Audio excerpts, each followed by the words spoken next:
Thank you, Sharma. All right. Mr. Assessor, we're going to go to the first property that we have, item number 3, which is 1520 Wall Street. So whenever you're ready, you can take us through this property. All right. File number is 24-3459. Roll number 13096061200. Address 1520 Wall Street. Roll year 2025. Reference date April 1st, 2023. And we have an assessed value of $1,870,000. There's 6 buildings with 2 premises. The actual years built range from 1949 to 2002, and the wall heights range from 12 to 18 feet. Land area is 55,847 square feet, and the plan area is 20,252 square feet, giving us a land to plan ratio of 2.76. Moving to my page 2, you'll see the most recent sale for the property took place in 2013, and this was for $1,300,000. Current assessment, again, is $1,870,000. So the difference would be $570,000 over the 12-year holding period. Moving to my page 3, you'll find maps for the subject location. So it is in the northwest quadrant of the city on Wall Street between Notre Dame and Wellington Avenue, close to St. James Street. Moving to page 4. The top of the page just shows the parcel lot, and then there are some street view photos of the building. Photos continue on page 5 to 7.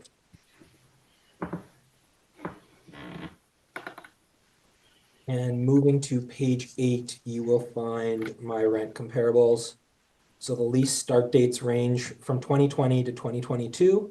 Lease terms range from 3 to 10 years, and the areas are approximately 15,000 square feet to 29,000 square feet. Wall heights range from 16 to 26 feet, and effective years built from 1964 to 2015. The net rents are from $7.31 a square foot to $8.78 a square foot. You move to page 9, you'll find the workup for the property. So the leasable area again is 20,252 square feet. We have a blended rent of $7.95 a square foot, giving us a potential rent of $161,107. Vacancy at 4% gives us an effective gross income of $154,663. After expenses at 3% and a $4 shortfall, we arrive at a net operating income of $146,783. Cap rate applied is 7.85%, giving us a rounded value of $1,870,000. Page 11, you'll find our cap rates. So our cap rate at 7.85% is outside the city's 80th percentiles, as well as above the highs of Colliers, CBRE, and Cushman and Wakefield.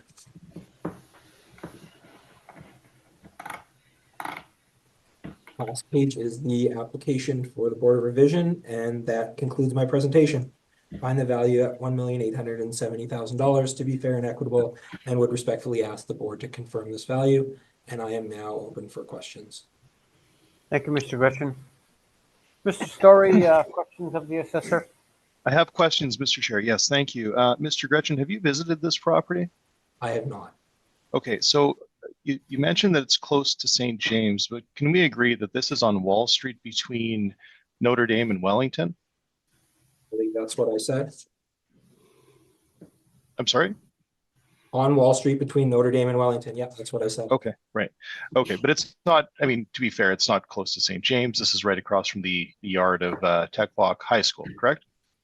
Yes, I mean, I would still put it in close enough proximity to St. James to say it's close to St. James, but that's not a major factor for me in describing where it's located. Okay, but to be fair, the location would be a good indicator of the type of rents that might be achieved for this property. Would you not agree with that?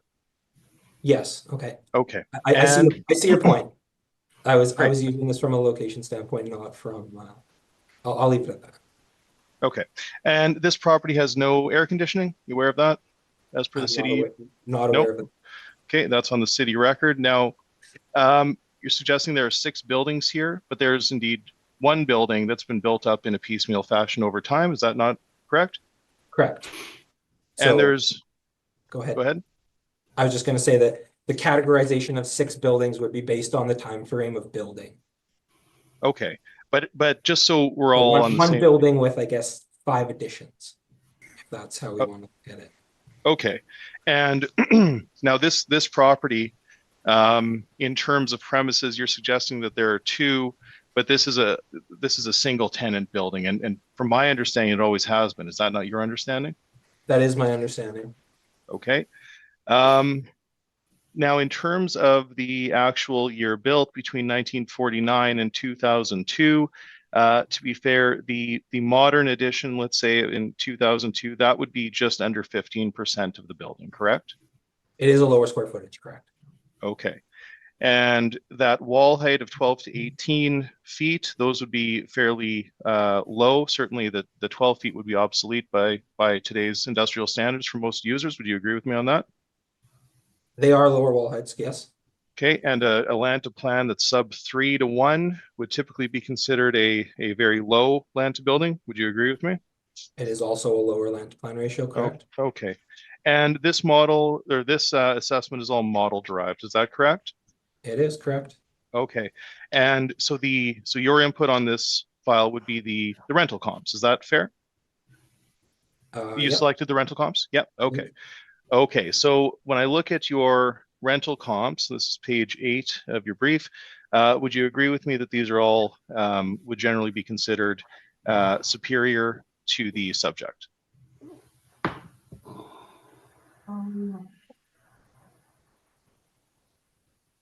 And as mentioned, I haven't inspected the subject property.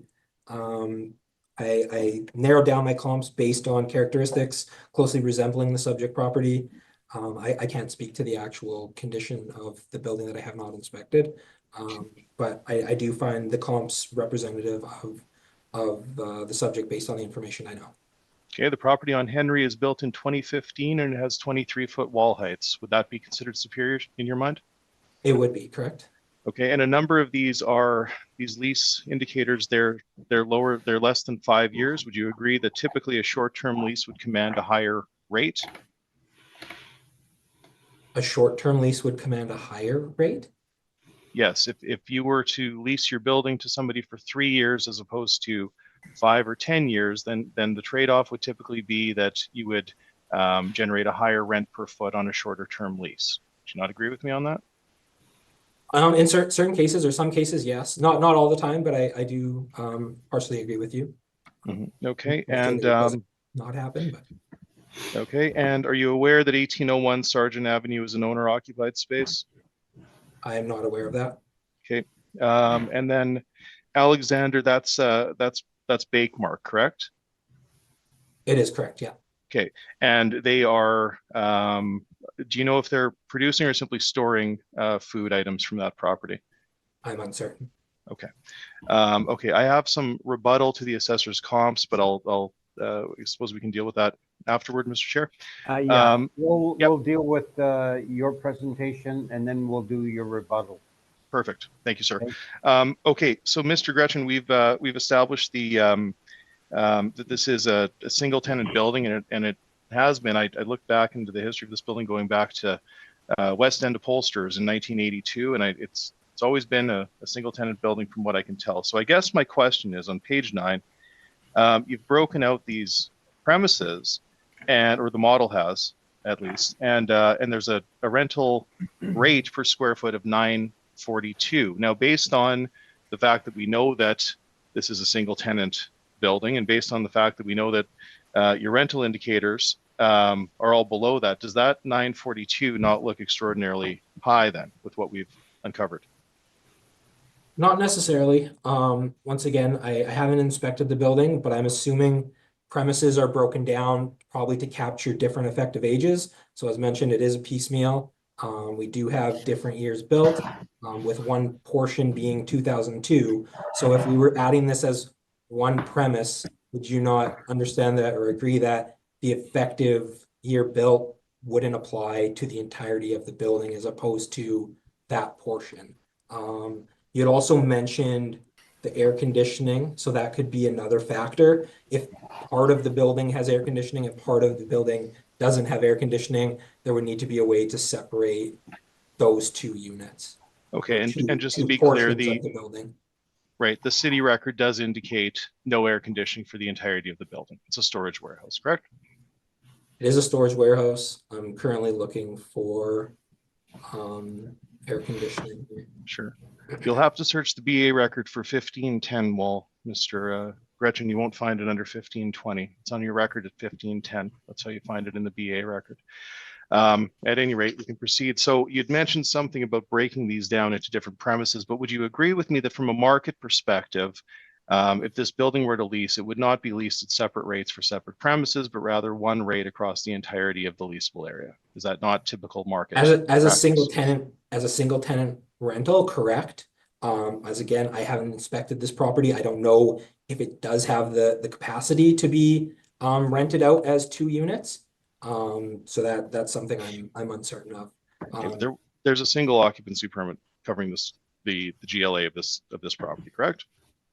Yeah, once again, if there's one tenant occupying it, based on my understanding, there's no reason that a second tenant cannot operate in that space as a subtenant. As well, if there would be complete office space or partial office space, complete warehouse space, obviously if there is any office space, that would attract a higher rent. These are factors I'm unaware of. Right, and typically, just to be very clear, if you had some degree of office finish in this property, would your first indicator not be the degree of finish in the business assessment? So when you see that there's no air conditioning, that's a pretty good indicator, is it not, that there's no office finish in this building? Yes, correct. Once again, I was not aware that the entirety of the building was unair conditioned. Okay. Also haven't inspected, so I'm not aware if there is or isn't office space. That's more or less what I'm saying. We know for a fact there's 2 premises on our record. Why there's 2 premises or how they're split up or divided for use or whatever the case may be. As you said, you did the research that dating back to 1982, it's been a single tenant. So I'm not sure what the factor was to divide the space into 2 premises other than the potential that it was added as an addition. Okay, and if indeed if the number of premises are erroneous, and if this is all model derived, would that not potentially lead to an output that is not in line with the current operation of the property? I'm not going to agree or disagree because I can't speak to the quality of the entirety of the building. So once again, the separate rents could be a factor on quality and condition of each of the premises. Okay. And just I'll just leave that there because we're going in circles. But basically, based on what you've submitted, nothing supports $9.42 for any part of this property, and certainly the rental comps that you've submitted do not support that value, correct? From a rental per foot basis. These are comps located near the premise or near the subject property. That's why they were selected. And the rent that is applied is, as mentioned, a blended rent at $7.95. So that's where I'll leave that for the rent. Did you look at the submissions by the owner based on their the rent that they're reporting to you or the NOI that they're reporting to you? Did you have a chance to look at that for the purpose of this I did report? look at the income and expense mailers that were submitted. Okay, and it, just to be fair, they are showing you a gross rent that is much lower than what you're submitting today, correct? Or what the model is, what you're supporting. The 2022 mailer did have a lower rent. However, their year-end date was January 1st of 2023. So the following mailer was also the year 2023 mailer was also reviewed because it does fall within our reference date, and there is a significant step up for the 2023 mailer with the rent starting February 1st of 2023. Okay. But you are aware, and that leads me to my next question. You are aware, of course, that this is not this is a book rent. This is an internal rent. This is United Sales is a company that is related to Piston Ring. Are you aware of that? I am aware of that, and I didn't even mention the mailer when I went through my my brief, which is on page 13. As you mentioned, it was a gross rent. Our model is going to be based off of net rents and relying Right. on variables. Right. But you did mention the sale early on. Did you review that sale at all to determine that it was indeed exposed to the market? It was a clean sale. Did you review that at all? I pulled the information that I had that showed it was, but I did not pull land transfer documents for that sale. Okay. And do you think perhaps that Piston Ring, with their enormous complex on Wall Street in the 600 block, that they might have been motivated to purchase this storage warehouse based on proximity to their main holding? That could be a possibility, yes. Okay. I think those are my questions, Mr. Chair. Thank you very much. Thank you. Ms. Penner, questions of the assessor? I just have one question. I was wondering if you have any indication as to how much of the building is at that 12-foot height and how much is at the 18-foot height? Is it maybe just the newer portion that's 18, or is it some sort of mixture? I'm uncertain as to what percentage of the ceiling heights are. I mean, if you look at the photo on page 6, the top photo, that kind of gives you a good indication of the roof lines. So it appears that at least 50% or more, probably more, would be the higher ceiling heights. That was all I had. Thank you. Thank you. Mr. Marks? My question has been asked and answered. Thank you very much, Mr. Chair. Thank you. Mr. Gretchen, this is sort of an add-on to an add-on to an add-on. So was there any permits taken out? Do you know offhand? I believe there was. I didn't include them in my brief. Yeah, because it's been over many years. And a lot of these additions were older dates. As Mr. Story had mentioned, we just have the one smaller portion that was done in 2002. I don't even know if our records would indicate all of these.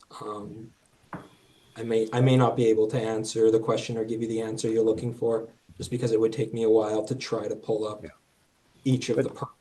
Yeah, but this is quite a big warehouse, is it not? Yeah, our square 20,000? footage is 20, just over 20,000 square feet. Yep. And it has no basement, eh? No basement. But like you say, everything is model driven, even so the cap rate for this particular property is 7.85. Yeah, You correct. feel like you The feel cap like rate at 7.85. yeah. Is that respectable in regards to the evaluation? I believe so. I mean, you've been hearing a lot of properties. You mentioned today and throughout the cycle. You're familiar with the cap rates that we've been presenting, and as I mentioned at the start, this cap rate is outside of our 80th percentile, as well as above the highs of the market evidence from Colliers, CBRE, and Cushman Wakefield. It is a building that has been added onto, so you're adding effective life to the building, meeting the use for the tenant.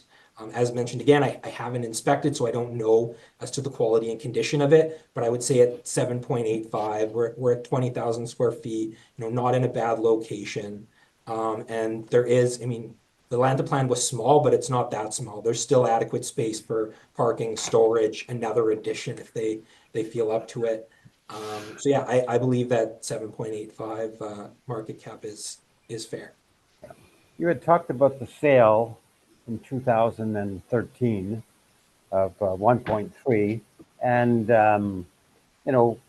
I guess, well, they obviously it's appreciated, but is this reasonable in regards to, or should it be, maybe it's quite a number of years, okay? It's like 10 years, so it's only up $500,000. That was my feeling. I wasn't, I didn't consider the factor that Mr. Story had mentioned about adding an additional space in close proximity and the motivation that that might bring. But as mentioned as well, that difference of $570,000 over 12 years, you would expect a property to appreciate at a rate at that or above. So yeah, I think that the sale, whether it was motivated or not, should be reflective of where we stand today. All right.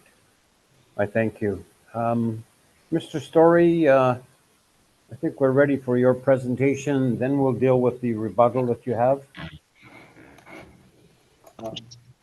Thank you. Okay, so 1520 Wall Street. So a couple of comments were made here about adding an addition and further. I would suggest to you, Mr. Chair, that the land to plan is very, very low. We would expect to see 3 or 4 to 1. This is very low. We've also heard from the assessor that this is not in a bad location or some such thing. I would suggest to you that this stretch of Sargent Park is an atypical section to have an industrial property such as this, and we would see typically in the eyes of the market this section of Wall, Erin, Clifton. These would typically be considered inferior. They're not in traditional industrial parks, so we would respectfully disagree with that assumption. Ms. Penner, you'd asked a question of the assessor about the breakdown or the allocation of the space. I have that for you on page 8 of my brief. So and again, the assessor has said that the preponderance of the wall heights are higher. They're not. You can see very clearly we have what the assessor would call the building number, but these are rather additions built up over the years from 1949 to 1966. And again, that small addition of only 3,000 feet in 2002.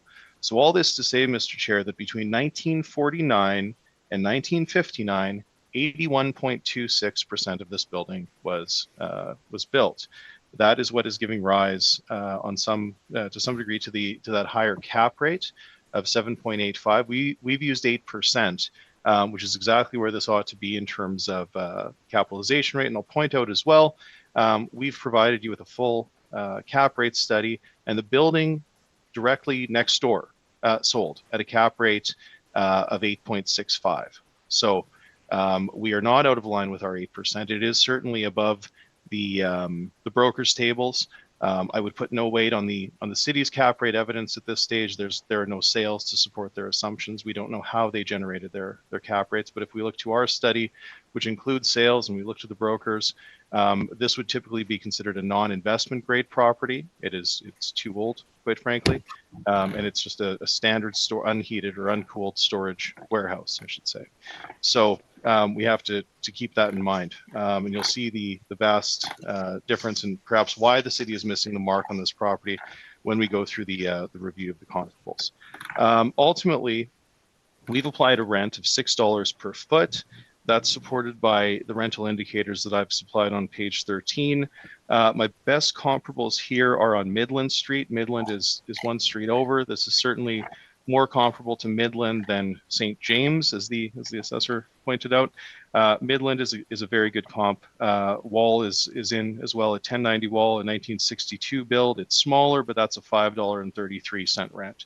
So for these older, lower quality storage facilities, we would suggest to you, Mr. Chair, that a $6 rent makes sense, and we wouldn't be expecting to see, for example, a cap rate that is over and above the 20th percentile in what we'll call the non-investment grade category, and then apply premium rents. That would be illogical. So we have to consider the nature of this property. It is indeed a storage warehouse. I mentioned that it is owned by a company that is related to Piston Ring.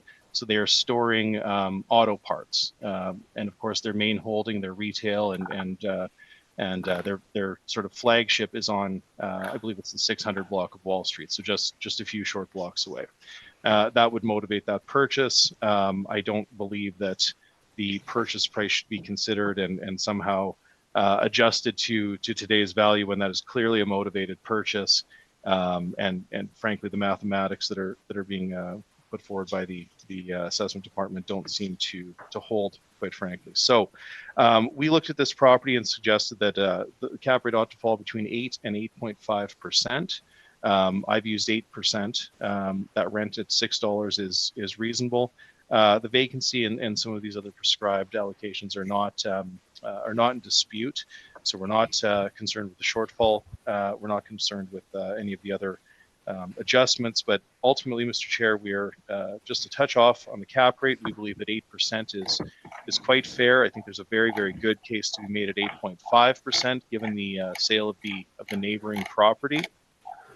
And that $6 rent makes good sense with the rents that we've submitted, and I think you'll see very shortly that the rents that have been submitted to support the model would be considered erroneous and far too high. So, based on this, we've calculated a value between $1,293,000 and $1,374,000, and that's depending on whether you believe the cap rate ought to be 8 or 8.5%. I believe that's the real debate here. But I am comfortable at 8%, which leads us to an indicated market value once again of $1,374,000. Now, again, the assessor or the department has not. These assessments went out with an increase of 40%. That's on page 22. You can see that this modeled assessment has gone up by 40%. That is well out of the range of what we would expect to see in this quality of build. So I would suggest to you that something is wrong there. I believe it's predominantly in the rents in this case. That 7.85 cap is a little low, but certainly it's the rents that are giving us the most cause for concern here. So with that said, Mr. Chair, though I believe that the value there's a good case below this value that we're supporting today. $1,374,000 is well supported by the rental comps we've provided, and the cap rate at 8%, I believe, to be well in line, particularly when we look at the neighboring property selling with a cap rate of 8.6. So we do respectfully submit that the value not exceed $1,374,000. That 40% increase is far too high, and it's not pinned to market realities from our perspective. And with that, I'm happy to take your questions, and I thank you. Thank you, Mr. Story. Mr. Gretchen, questions of Mr. Story?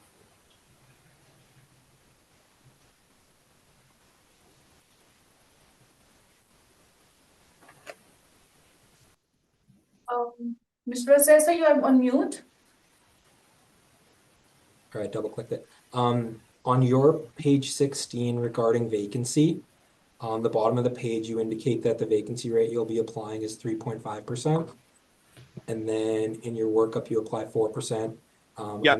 I'm safe to understand that you're applying the rate that we're using, but I just wanted to confirm that. Yeah, so when we look at typically the vacancy that we're seeing across the board this cycle, somewhere in that, I mean, to put it broadly, call it 2.5% to 5%, something like that. This is what we'll call an owner-occupied property. So on balance, I think that while I think that 3.5% makes sense in the interest of narrowing our issues, I did accept the 4% in this case. So, and you can appreciate this in the Sargent Park area, we're not going to have a very good sense of what the vacancy is. It's not a traditional industrial park. So you're right. We're not disputing your vacancy in this case. Okay. I just wanted to confirm just because of the difference there. And then you had mentioned for your comparables, let's see, on page 13, your comparables, you have a range of different comparables. You had mentioned that we are using 2 premises. It's a single premise or single tenant building. What made you choose some of the comparables that you did? I was able to review your comparables, and you have loft warehouses, storage warehouses, as well as flex warehouses with as much as 22 units. So what we're looking to is the original age, the effective age, just so we can check for any kind of permits or that sort of work, and then location. So that would be the main driver. And as I mentioned, Midland is right down the street. That's a building that was built in, again, a piecemeal fashion between 1914 and 1980. And then, sorry, let me just through here. And then we also have a lower land to building. We want to consider that, but we have M3 zoning, so that would be superior. So I'm trying to find reasonable comps for this property, for this storage warehouse. It is, as you can surely imagine, properties that were that have an original vintage from the 1940s are quite rare. Those would typically be considered under demolished properties in our market. So I look to the location first. I believe that's the best indicator of the rental rate. Yeah, so I looked to streets that I think are comparable. So Weston, Notre Dame. Now that indicator on Notre Dame is right down the street. It's 28,000 feet. It's owned and managed by a real estate investment trust. So that would be a very, very high quality space. It's built between 52 and 95. And that rental indicator is $6.50. So if that superior property right down the street is at $6.50, I think we're well in line at $6. Okay, but just go back to my question. You've included a number of comps, but would a loft warehouse, a 3-story loft warehouse, be a comparable of a single tenant building? Which 1 story? Oh, like for the King Street properties? King Street is a 3-story loft warehouse. Yep. Also 515 Waterfront Drive is a 3-story loft warehouse. Well, I think you call those loft warehouses based on their vintage, right? So I don't know. I don't have an issue with using that property on Waterfront. I think that's yeah, I think that's a reasonable comparable. But again, I've provided a swath of comparables, and based on the best comps, which again are Notre Dame and Midland, those support our $6 rent. So I agree with you. It's a little bit tricky to find perfect comparables in this case, but we are also considering that we have to look to storage rents, right? So we're not looking. You've supplied rents that include manufacturing and trucking and logistics. Those rents are generally fairly high compared to storage, pure storage. So we're looking for pure storage as well. And I'm certainly not applying a storage rent of $3 or $4 a foot. I'm trying to balance that out. And again, on balance, when we consider Midland and we consider Notre Dame, $6 is a very, very reasonable rent. And in balancing that out, would you consider the curb appeal of 109 Higgins to be a reflection of the subject property? Sorry, the curb appeal?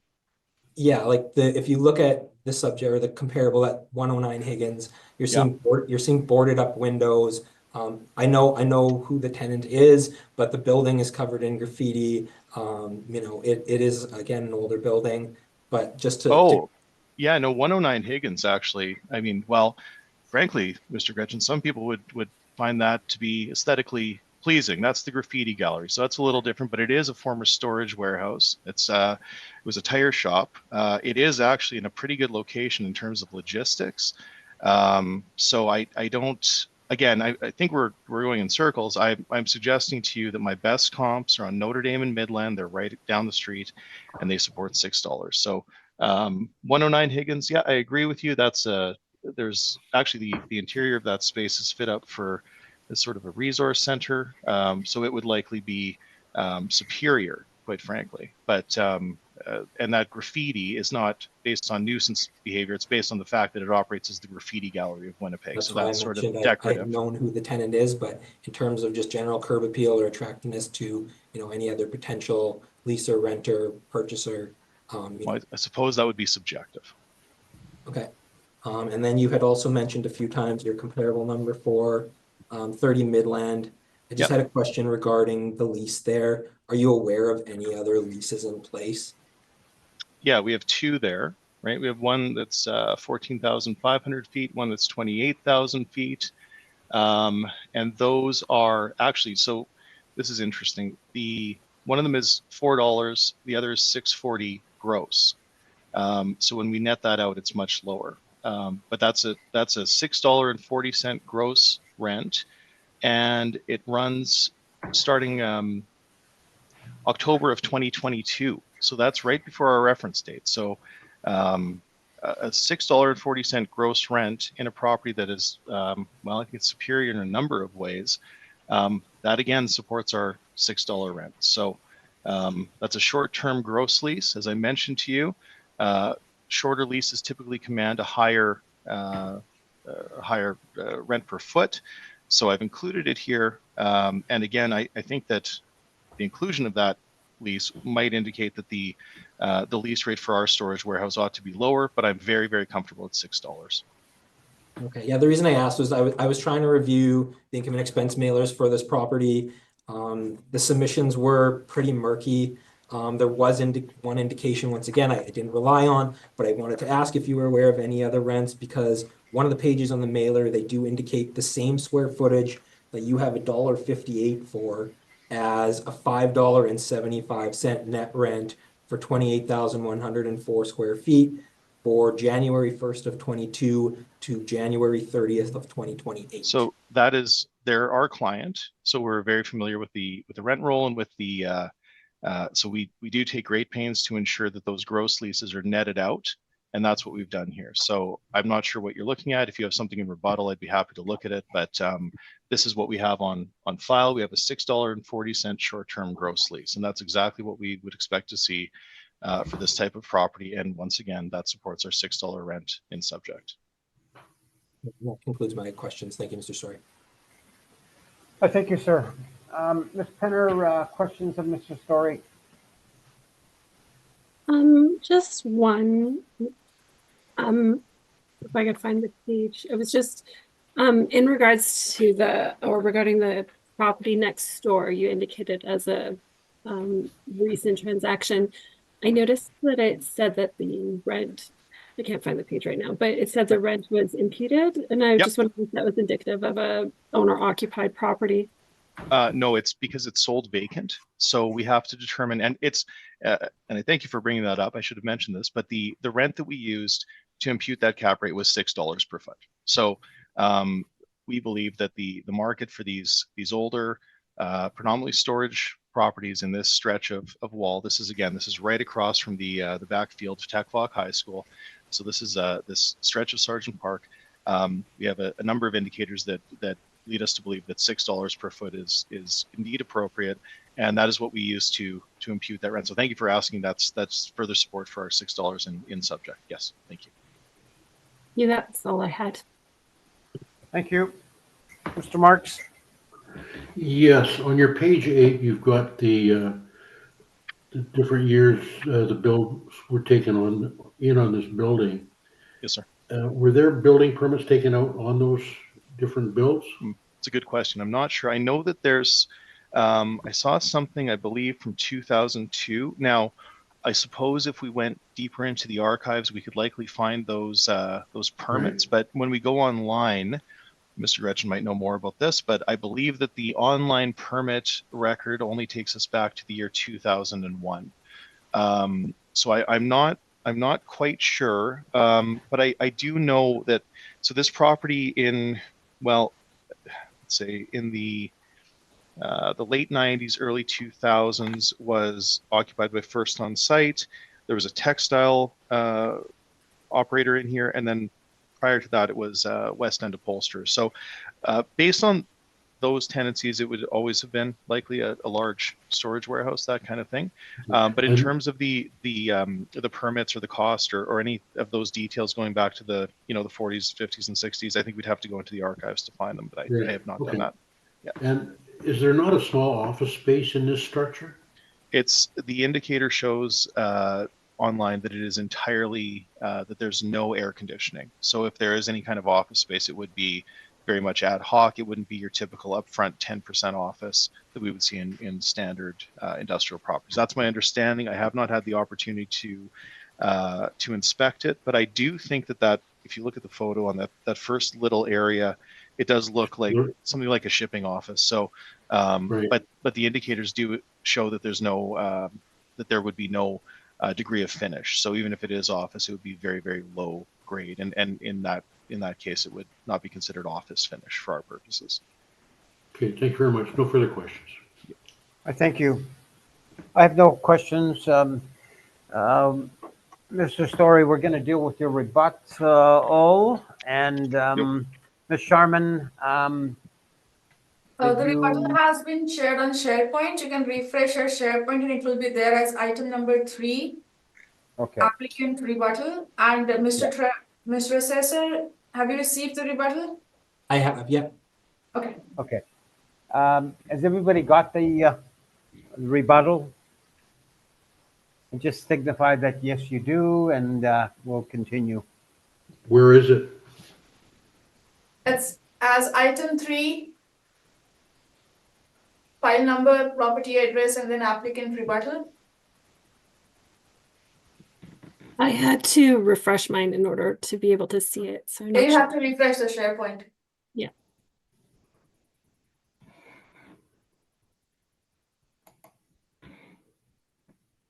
Let us know when you're there, Doug.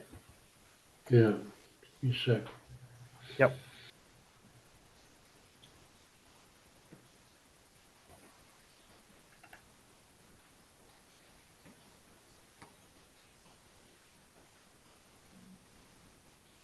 Okay, I got it. All right. Mr. Story, the rebuttal, please. Yes, thank you, sir. Okay, so we reviewed the assessor's rental comps, and as you can appreciate, Mr. Chair, the main point of contention here, that we do have an issue with the cap rate. To be certain, the rents are far too high. So we looked at the rental indicators that have been supplied in support of the model's output. And let's go through them very quickly. So 944 Henry, as I mentioned, this property was built in 2015. Henry is not a desirable location necessarily.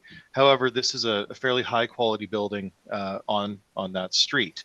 It was built in 2015. Recall that the initial build of our property is 1949. That's a full 66 years, 66-year differential. The wall heights are superior on Henry at 23 feet. The lease also, based on the leasing documents, includes the use of a large compound. We don't have that benefit, and that's a big part of the land and building. We talk about land to building a lot. Here's a practical application as to how that is translates to value, frankly. Now, this property at Henry has been used by a logistics firm, so a trucking company, and it also includes commercial refrigeration. It has a high degree of office finish, as well as a fitness area. All of that would be considered superior. It's also zoned M3. So this property is vastly superior. It should not be included without some serious adjustments. I've included the photos of the interior, the fitness room, the lunch room, and that refrigerated space. Now, clearly, that would command a premium as opposed to our space, which is not even air conditioned. So these are worlds apart. And again, it is zoned for heavy manufacturing. So I include that. We also have a floor plan. You can see this is there are current documents online, so we were able to look through these. 1733 St. Matthews. I will suggest to you, Mr. Chair, this is a superior location. This property has a retail element, so this is Robinson's Supply. This is a short lease. There's a free rental period included, so we've not looked to create a net effective rent from what we know about this property, but we can see that we have to consider that the fact that there is that showroom space. You can see that glass enclosure. That is Robinson's Supply. That's their some showroom retail space. So clearly that is not pure storage. 1451 St. James was included. This is, of course, on the St. James retail node. It also includes signage on that very, very high traffic location. We would consider that superior.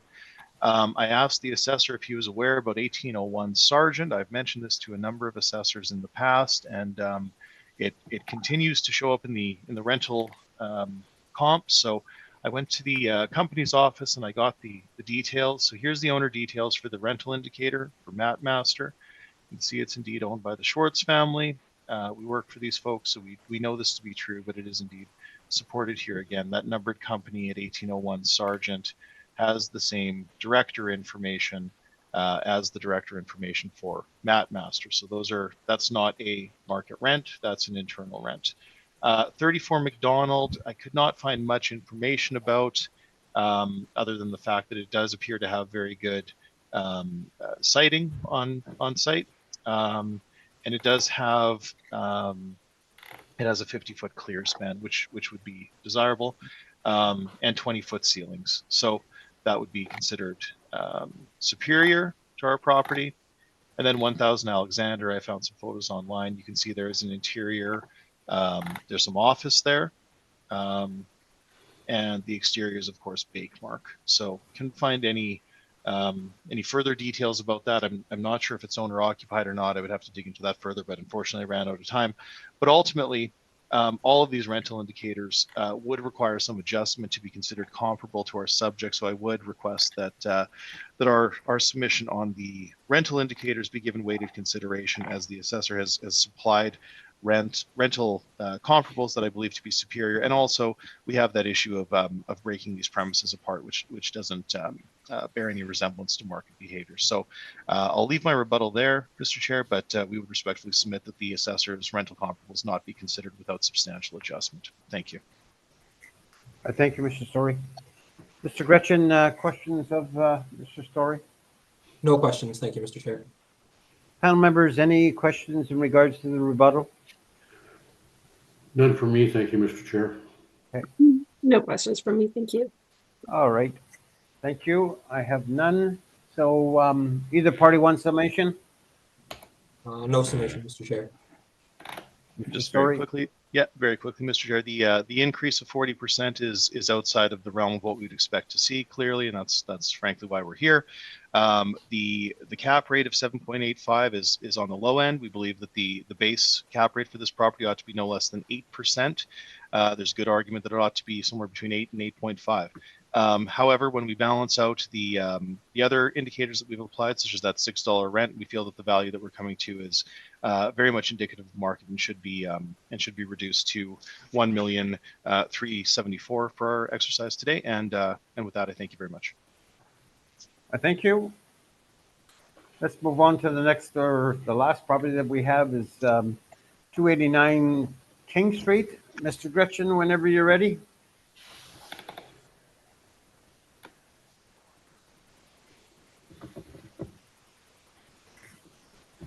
All right. File number for this property is 24-2462, roll number 13081447000, address 289 King Street. Roll year is 2025, reference date April 1st, 2023, and the assessed value is $1,960,000. This property is considered to consist of 4 buildings, 7 premises, and is 3 stories. The actual and effective year built range from 1904 to 1946, and the wall heights range from 12 to 13 feet. The land area is 42,988 square feet, and the plan area is 33,282 square feet, giving us a land to plan of 1.29. Moving to my page 3, you'll find the location for the subject property.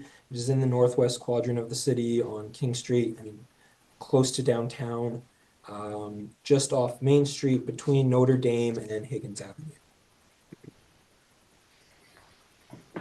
So page 4 is a close-up or another map just showing the actual street location just off of Main. You'll see Disraeli Freeway, Higgins, in close proximity to the subject. And page 5 shows the parcel and then a street view photo of the building.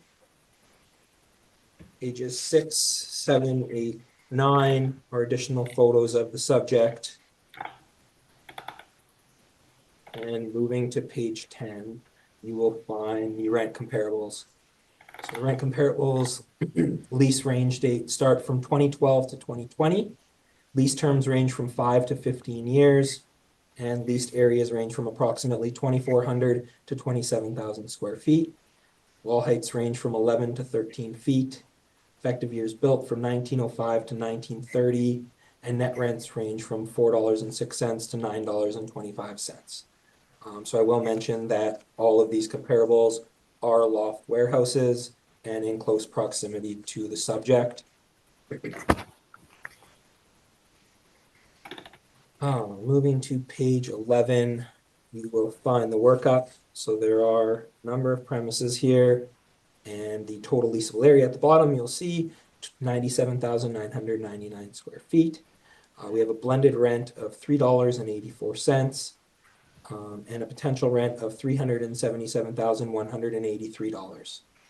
So vacancy is high here. It's applied at 25%, giving us effective gross income $282,887. Expenses at 3% and a $4 shortfall. We have a net operating income of $176,401. Cap rate is a lot higher here at 9%, and this gives us a rounded value of $1,960,000.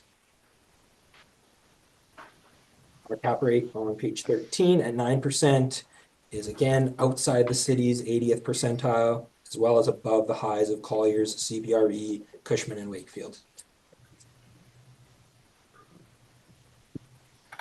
Moving to my page 15. So I did mention the vacancy. This property has had a few units that have been up for rent for a couple of years now, or a few years, and they are advertising those rents. You'll see on page 16 at a $7 and $6 net rent. Our applied rents range from $3.20 to $4.96, again with a blended rent of $3.84.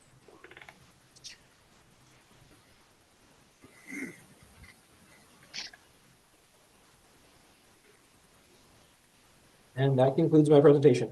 I respectfully ask the board to confirm the value at $1,960,000, and I'm now open for questions. Thank you, sir. Mr. Story, questions? Yes, indeed. Thank you, Mr. Chair.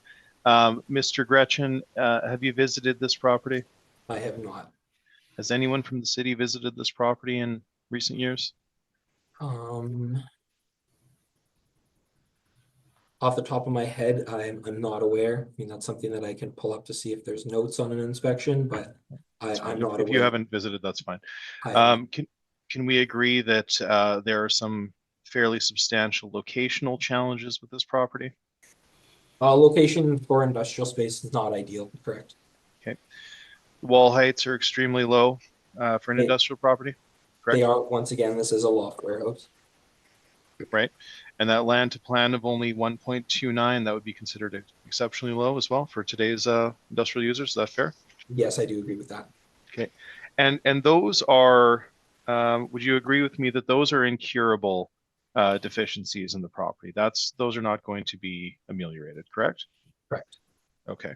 And the cap rate that's been applied here is 9%. Now, my question, Mr. Gretchen, is, in the previous cycle, it was 9.9%. So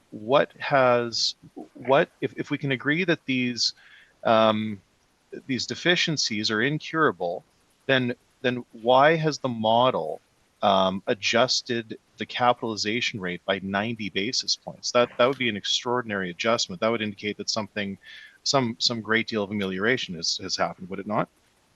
I can't speak to that. I'm not sure how the model comes to the cap rates. Okay. In terms of your rent comparables, did you select these yourself? I did. As mentioned, the four that were selected were loft warehouses in the area. Yeah. So, but they're not industrial properties for the most part, are they? These are all classified as industrial properties. Okay. So, and 125 Adelaide and 312 William, that's the same building, correct? Correct. Okay. And those are both of those spaces are exempt as seminaries of learning. Is that correct? One of them, I'm not sure that both are. Okay. Well, I have it in my rebuttal. So they're not. They're school tax exempt, I believe. Or right. Nope. They both are. It's Arts Junction and North Forge. I've handled this property for some time. I can certainly tell you, but those premises are not industrial in nature. You're not aware of that? Every comparable that I selected was an industrial space. So okay, we can go through that. Or what the use is, I'm not certain, but the classification is an industrial loft warehouse. Okay, and Unit 103, 250 McDermott is the Merchants Building, right? Correct. Okay, and that's a retail jewelry store, is it not? I'm uncertain. Okay. And just to be clear, on page 11, that vacancy loss of 25%, that's the high end of the model's allowance for long-term chronic vacancy. Is that correct? Correct. And the actual vacancy typically runs close to 50% in this building. Is that correct? I am uncertain as to the historical vacancy of the building. Okay. Did you review the relevant income and expense mailer? I did look at the mailer. Okay. And did you see that they're reporting, I believe it's 47% vacancy at the reference date? Yeah, there was it here?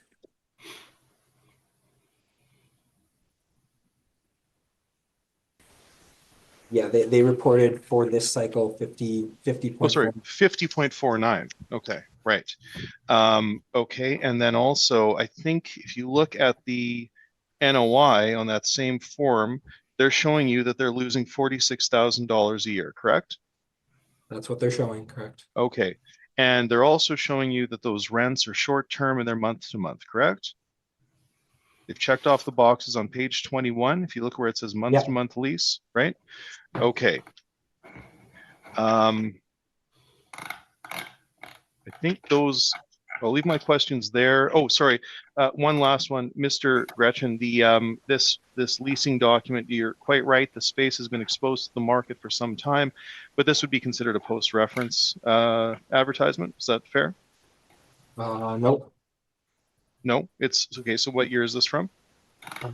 Is this not what is currently being advertised as of This today's is date? current, but as I mentioned, this has also been a listing that's been reposted and reposted since 2021.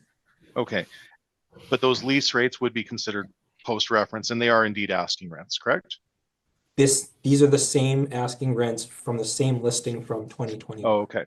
And just to be clear, just so everyone is on the same page, if I look at your page 18 and 19, the space that they're talking about with those higher rents, which they're not achieving, are those 3,700 feet on the main and then 2,900 feet on the third, correct? Correct. Okay. And just to be fair, it's been posted and posted over and over. Those are asking rents, and those have not been, nobody has taken them up on that offering, correct? Correct. Okay. Those are my questions. Yep. Those are my questions, Mr. Chair, and I do have rebuttal to the assessor's comparables once again. Thank you. Okay.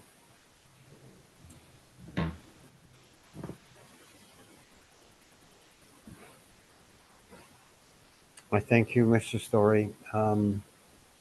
Ms. Penner, questions of the assessor? I guess more out of curiosity than anything, but if the the most vacancy that can be applied is 25%, are there other contingencies that are incorporated into the model if it's chronically vacant or there are other issues with the property?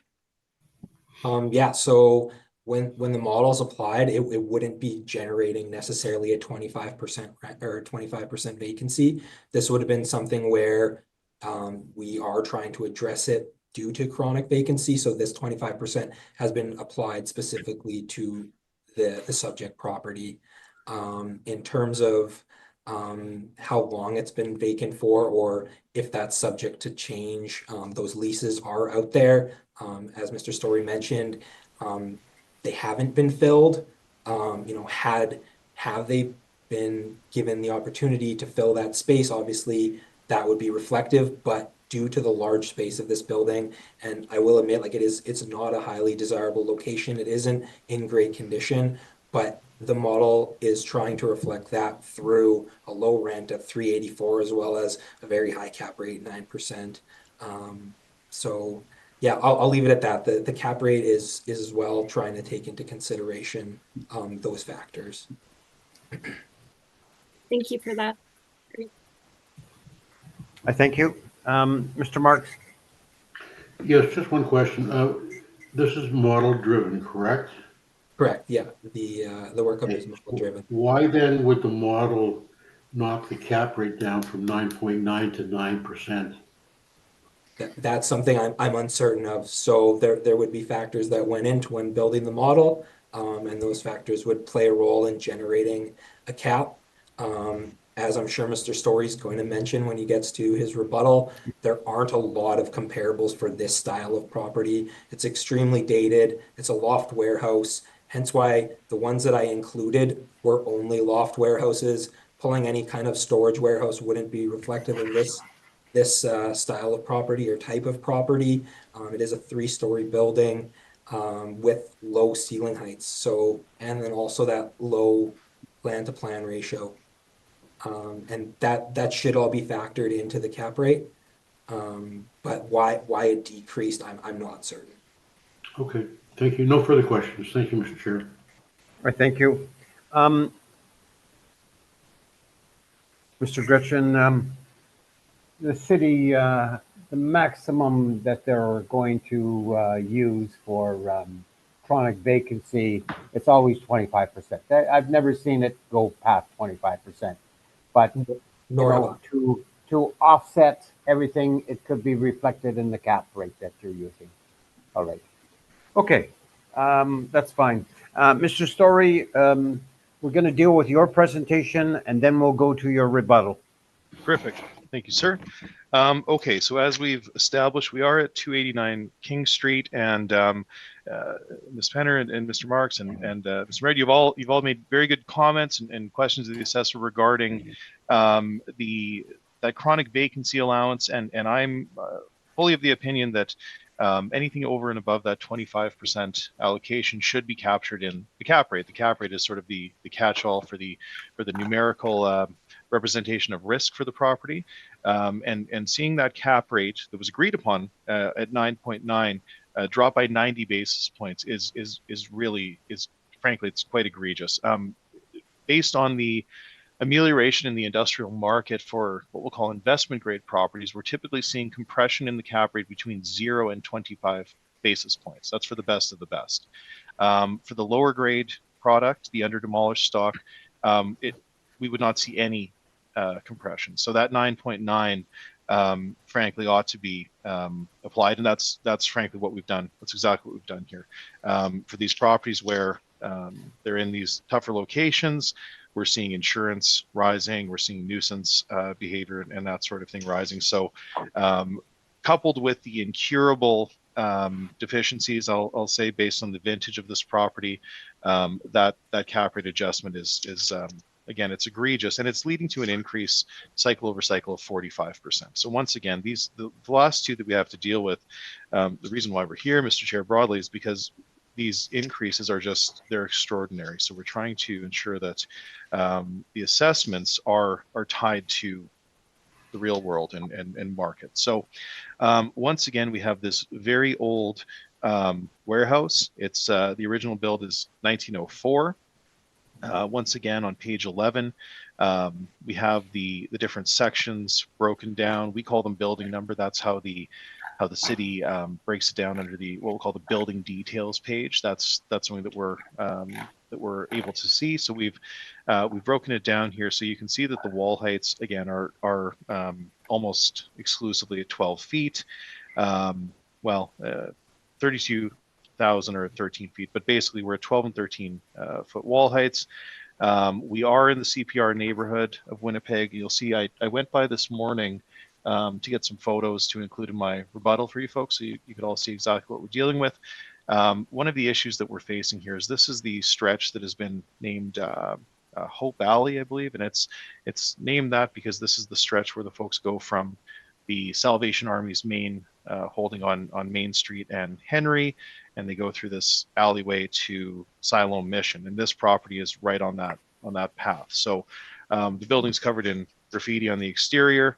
You'll see that in my rebuttal photos. Our previous inspection in the previous cycle, we've included those photos in this brief as well. You can see that to bring this property up to a desirable standard would cost a great deal of money, and so it is best described as just a pure storage warehouse in poor condition.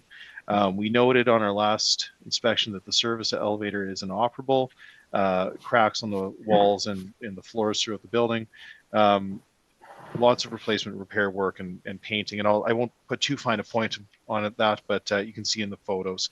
Of course, we have that very, very low land to building as well. So we have a number of factors that are not curable.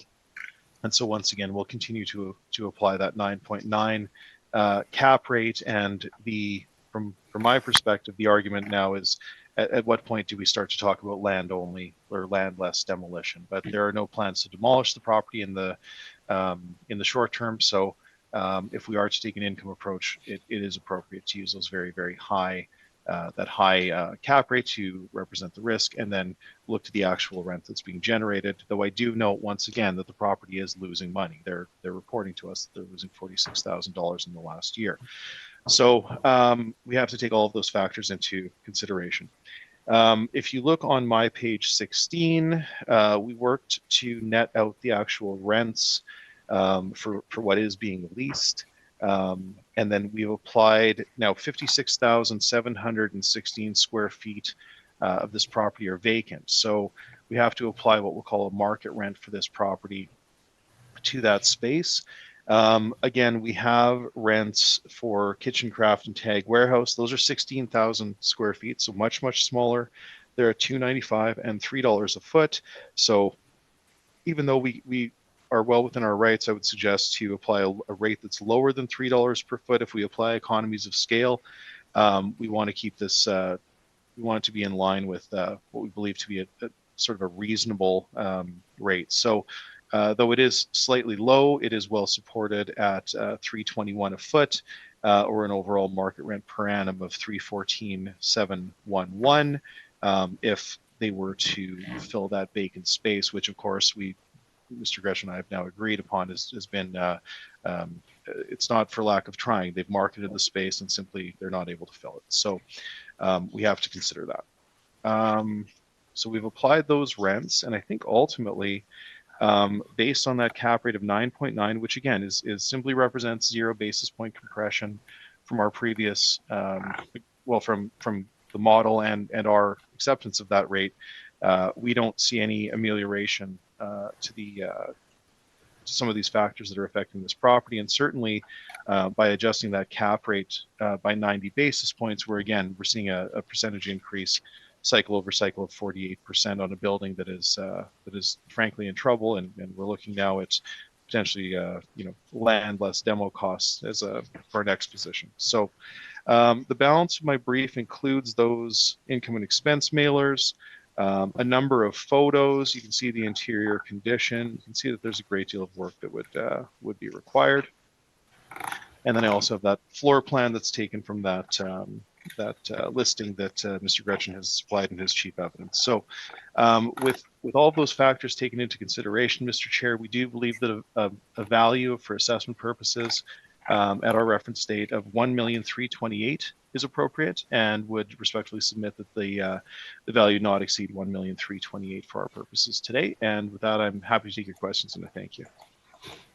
I thank you, Mr. Gretchen. Questions of the applicant? Yeah, in regards to the vacancy, I guess I'll just ask, with the vacancy being such an issue, would you agree that, searching for such a high rent on that vacant space could potentially be leading to, or not leading to, but an issue with the chronic vacancy?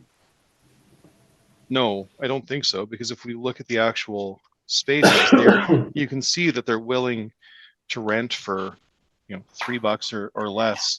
Right. So and they're willing to accept month to month at $3. So they're no, I don't think that they're asking for too much. I think what you've submitted there shows what they're hoping to get for that main floor office and that third floor, call it office space or whatever. But no, I don't think it's a matter of them asking for too much. And it's not, this isn't a Kijiji ad. This is a professional brokerage who've looked at the space and they've put it to market, and you can see that they are willing to accept a $3 month to month, and they're not getting it for a balance of the space. So no, I don't believe that hypothesis. Yeah, that was kind of further to my question. Like we're applying a blended rent at $384. They're achieving rents in the $3 and $4 range, but they're posting since 21 is looking for $6 and $7 rents. So it's just, if they are willing to accept, the lower Well, rents. just they're asking curious. that for those That's- smaller spaces, right? As to why they're not, Yeah. repositioning or reposting at the lower rents in hopes of filling those spaces, which would, result in lower vacancy and better performance for the building. As you mentioned, they state that they are losing money. So, Right, but again, they are leasing at those lower rates and they are accepting month-to-month leases. So what you've submitted here on that $7 ask, and of course we would never use or consider an asking rent. We don't know if that's net or gross. And it looks like they're only talking about that main floor and third floor space. Third floor, they're asking 6. Okay, they're saying net 7 net on the main floor. But once again, Mr. Gretchen, that's 3,700 feet and 2,900 feet. We have over 50,000 square feet of vacant space. Or sorry, we have 51% vacant. So most of the space is indeed vacant. They have a professional broker who's put the space to market. They're willing to accept those $3 net rents on a month-to-month basis. So I don't think they're vacant based on their lack of trying. I think there are a number of issues. You mentioned yourself. There's condition, there's location, there's all sorts of issues here. So it's a hard to rent property, and I think that that's how the market is reacting to it. yeah, and I would agree with that. That's why I kind of brought up the $6 and $7 rents. Just, if we're having disagreements or disputes regarding a 384 rent, but they're seeking 6 and 7. Obviously, you're saying that they're willing to accept that lower rent. It would just be. Well, I would suggest to you, Mr. Gretchen, that it's a better indicator to look at the actual rent roll to see what is actually being contracted versus what is being asked of the market. I got that. It's just what's being advertised. You would hope, to see reflection of what they're achieving in the hopes of solving vacancy or trying to meet profitability. But obviously, once again, that's speculative, and that's my questions. Thank you. Thanks. Thank you. Panel members, any questions regarding his presentation? One. With the age of this building, does it have a historical designation? No, it does not. No, it doesn't. But it's what's interesting is that's not to say that it won't ever. I don't know that if it's on a commemorative list or some such thing. I didn't come across that in my research. No, but it's not been applied a historic designation. You never know. Perhaps the folks at Heritage Winnipeg will identify some defining element that should be protected. But at this stage, the answer is no. But I think you're quite right in pointing that out, that buildings of this vintage that are still intact are always potential candidates to be identified by the Heritage Lobby. But at this stage, no, and we haven't made an adjustment for it. Okay, thanks very much. No further questions. Ms. Penner? Forgive me if you said this already. I was caught up in my note taking, but I was just curious on your rent roll, those spaces that are getting the $5 or $6 a month, or I mean a square foot, are those sort of your main floor, more retail spaces? Yeah, so let me just pull that up and I think they're mostly a fair bit smaller, so we want to be careful to okay, so for example, we have leased, no, this is very small. We have leased premises like Tiber Rivers that's 400 feet that they're using, right? So and then Ken Luzon is at 578 feet. So when we see a smaller, this is the principle of economies of scale. When we see a smaller premise being leased, that lease rate may be higher. But overall, when we blend the rents, we are in that $3 range. I think $3.21 is what we put to you today, and that is supported by what's happening. So it's there are some call them better quality spaces, I suppose. I know there was a photographer, an independent photographer, who was doing shoots in there. As you can imagine, people sometimes like to have photos next to peeling brick walls, that sort of thing. So we have that in here, but we also have to consider I didn't mention this, but we have to consider strength of covenant. So certainly month to month is not. If you own a building, you want some certainty that those folks are going to be in there for maybe 5 or 10 years, and month to month is certainly not ideal. So some of those spaces that might be getting a higher rent, they're much smaller, and they're month to month, and they're gross or semi-gross. So, but a good indicator is that $3 per foot, and we're in at 321 overall. So I think that all makes good sense. Great, thank you very much. All right. Mr. Story, I think we're ready for your rebuttal. Wonderful. Thank you, sir.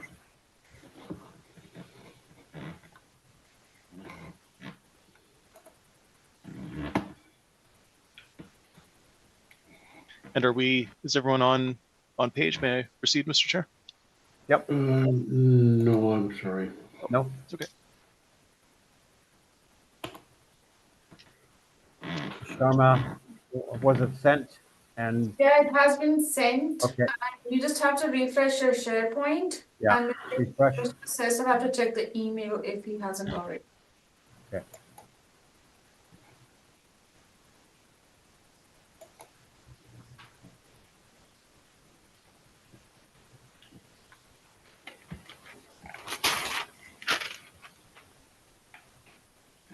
Okay, I got it. Wonderful. Okay. All right. So, thank you, Mr. Chair. So you can see on my first page, we've discussed that 90 basis point adjustment made by the model. We think that's completely erroneous based on these substantial challenges. I have this photo. First photo is that's taken from my car this morning. That's Hope Alley. You can see that I don't think we've captured a reasonable indicator of the exterior of the property using some of these marketing photos, but this is the real deal. So we took this morning, and you can see, and that's that section of Hope Alley. You can see the graffiti is all over the building. Now, the rental indicators that I mentioned were not industrial spaces. We're at 125 Adelaide and 312 William. That's indeed the same building. The first premise is Arts Junction. They've since vacated, but they are, the Free Press called it a storefront, but effectively what they were doing was collecting goods for materials for art teachers and that sort of thing. And they were also running workshops and other educational programming. I worked on the exemption of this property, so I'm familiar with it, and I know it from years past as well. So I've included some photos. You can see that Arts Junction is indeed not an industrial space. It would be considered a community resource, so it would be more of an office or a retail. Indeed, the Free Press visited and called it a storefront. North Forge is a tech incubator and educative space. They partner with the different post-secondary groups with entrepreneurial and technological pursuits. They have something called the Fab Lab. I have photos here. That's the Fabricators Lab. So they have a very nice space that is indeed would be considered, again, more office or retail. And then you have some of the fabrication materials in the back, which I suppose would be more industrial, but certainly this property is a substantially higher grade than our subject. It's also right across the street from the door of Red River College. So this property leases to folks who are generally involved in the creative arts, and it does benefit from this proximity to Red River College. Location is better, and the degree of interior finish is superior. So again, to use this as a comparable, you would require some substantial adjustment. 365 Bannatyne. Oh, I didn't include anything there, but that is the cut and sew factory for Canada Goose.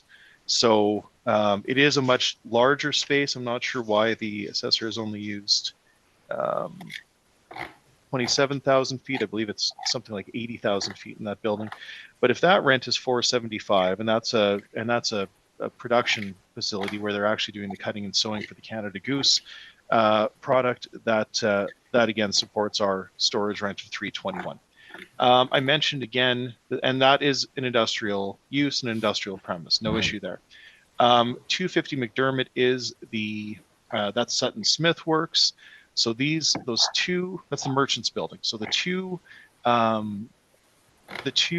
units that are at grade, that are at street level, are these folks, Sutton Smith Works and Hillary Drucksmann. So they're both jewelers. So they have workshop space where they create their product, but they also have retail space. And I've included photos of the interior of the retail space. That is not an industrial building. That is not an industrial use. Ubisoft, the video game developers in that property, that is all. That is not industrial. That would be office retail. So we would submit to you, Mr. Chair, that those are erroneous indicators for the most part. And the one industrial use that's been presented here supports our rent based on quality and use. So I will leave that with you, and I would respectfully submit that the assessor's rental indicators are not appropriate and are not comparable without substantial adjustment in many cases. So I'll leave that there, and I thank you.